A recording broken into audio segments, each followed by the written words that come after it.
What's good, everyone? It's Fizzy here. We're back again with another video.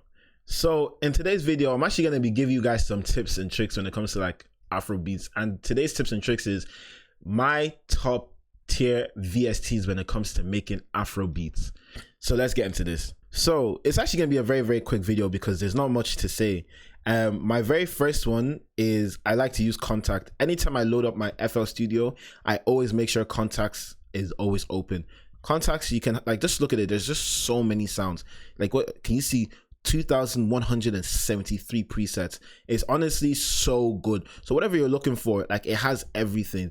So if I was to now go to like bass, it has bass. If I'm not looking for like leads, guitars, flutes and everything, and if you have the money, you can even go and download other sounds as well. So if you can see here, it says new instruments for you, so you can go download and buy all of these ones as well. So I'm telling you now, Contact is a very slept on one. Another thing as well that I personally like as well is that with Contact, you can actually add in your own one shots. So by having your own one shots, you can make like different sounds in different variations, and it just leads to a whole new level of creativity. So I like I said, for me, so number one definitely has to go to Contact.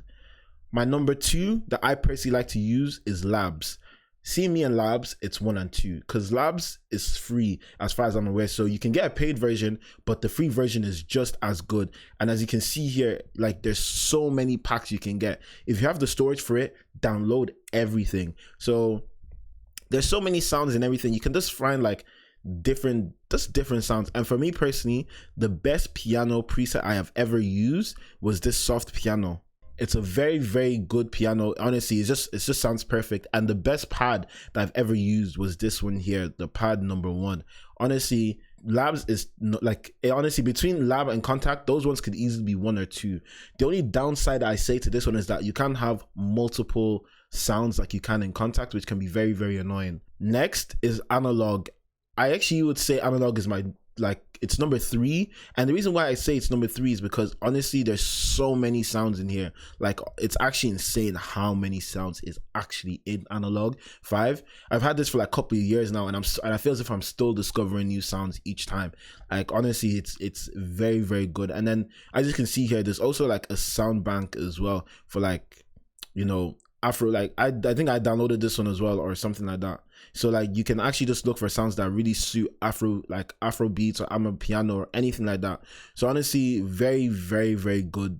Honestly, it's a very good sound. Like it's a very good VST. My only downside to it is that when it comes to, like, for example, so say for example, like I have this bellissimo sound, and I just don't like the way that, you know, it's maybe a bit too high pitch or something. I want to go and edit it. For me to go and edit it properly, I have to own it, and that's the only downside I would say to having Analog Lab, because it can just be really annoying. Because maybe you're just thinking, oh, if I can just tweak this little, you know, setting, then it would sound a lot better how I'd want it to. But because you don't own it, you can't necessarily tweak it, and that to me can really be a really big drawback. Another drawback as well is that you can only have 2 sounds, whereas in like Contacts you can have like so many sounds. You can have them back to back. So for me, I think that's another drawback. But again, it does make up to it by having a lot of sounds as well. And I also feel as if like the design of it as well has changed from when it first came out. So the design of it is a lot better now. So I do like that as well. My next one would be Expand. Expand is arguably one of the best synthesizers I've actually personally used. There's so many sounds, and it just sounds like, it just sounds good, but at the same time, sometimes it sounds too synthesizey, if that makes sense to you. Like, it feels as if it should be realistic, but for some weird reason, it just doesn't feel realistic enough. Like, you can just tell that it was a synth. So that's my only drawback to it. But the option to have 4 different sounds at the same time, and all the sounds that you can have, it's honestly amazing. Like, the sound, like the choices and everything you could make, it really goes well with like Amapiano and Afrobeats and everything. I personally think this is a very good VST. So before we go into like my number 5 one, I actually want to give some honorable mentions. So for Afrobeats and Amapiano, GMS is a very good one. Me personally, I love their bass Diablo. If you guys know Diablo, it's arguably one of the most recognizable basses, like when it comes to like Afrobeat and Amapiano. Just listen, guys, like, listen to this.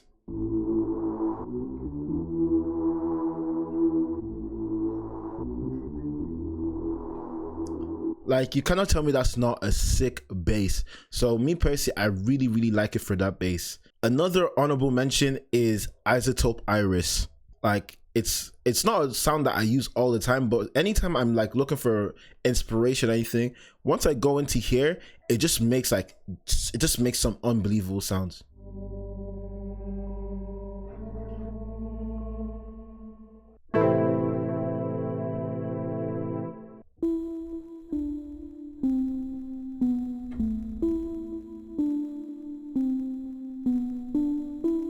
So yeah, I really like this because sometimes when you're just looking for like new inspiration and new sounds, like Isotope Iris has some really good sounds. The last honorable mention that's gonna go on is Fruity DX10. You cannot make log drums without Fruity DX10. Like, it's just impossible. Like, you cannot make log drum without Fruity DX10. So honestly, Fruity DX10 again is also another, like, I think it's an underrated goat when it comes to making Afrobeats and Amapiano. It has some really sick like basses in there as well. Another bass that I personally like to use is the E flute sometimes, and the E bass as well. So some really good basses in there. And then lastly, I think this might surprise some people as well, is I actually also like Flex. Flex is actually a really good like VST when it comes to looking for sounds for Afrobeat. Like, it has some really cool sounds, and as you can see here, you can get some of these stuff for free, and you can also go pay for some of them as well. So me personally, I think like Flex is really underrated when it comes to looking for sounds as well. So yeah, so that would see all of these sounds here. These are my go-tos when it comes to making Afrobeat sometimes, especially when it comes to making like my loops and everything. I'm gonna pin them down in my comment down below as well. So you can, if you guys want to start making Afrobeats and Amapiano, you guys can see the VSTs that I personally like to use as well. And yeah, just want to say a massive shout out to everyone that watches. For more tips and tricks on how to make Afrobeats, make sure to hit that subscription button as well. And yeah, thank you guys for watching. Peace.